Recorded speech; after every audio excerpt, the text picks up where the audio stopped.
Zeynep. Zeynep. Gel. Ne haber? Sağ ol. Ne ya?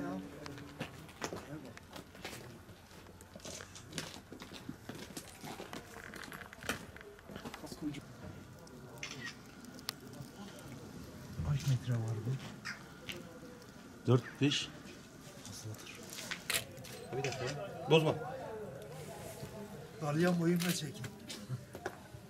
Bu yıl aşırı soğukların yaşanmasından dolayı gördüğünüz gibi ağaç 7 metrelik bir buzla kaplandı. Bu sene Muş Türkiye'nin en soğuk illerinin arasında başta geldi. Necdet abi, uğraşıp çekiyorsun değil mi değişik?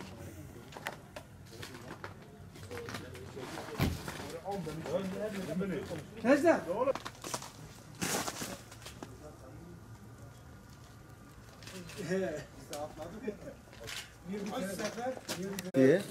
Panzer roji martê ra maye wîn dibînin yani zivistana me serma me îsal nebeze mişê tu salekî dibe îsal sê me ye min ji hanê ji Mûşê de li ser me xilas nebû hê jî dirinim 10 metre bûz girtiye darê Xwedê sona me bixêr ke halê me ev hal e سرما مرنا حياتي ما تبينن بخذي بيغمبر ميسا قلانا سادا موش بتنيا وسا موش قارس سرات بيجم ام سرما مرنا بلات سرحدي دل ساره دل سرمایه حشت میوی دنیا برفه در باسکن انسان ما برانگازه انسان ما زعگونه اجیبونا انسان ما گلی مرا ضعف سپاس کم 5 metreyi aşmış.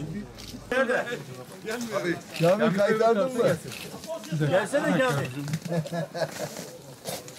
Çok güzel bir manzara ya. Evet.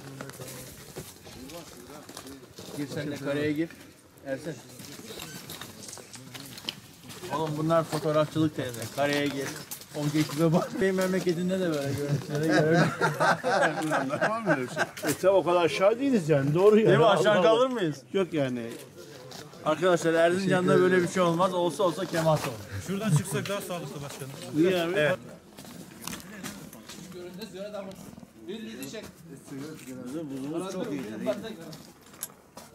Şu an yerden buraya kadar 6 metre vardır.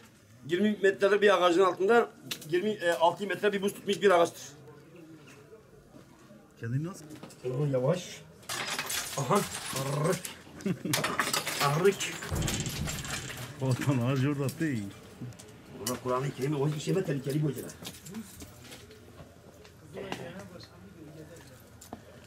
Koyacak. Bir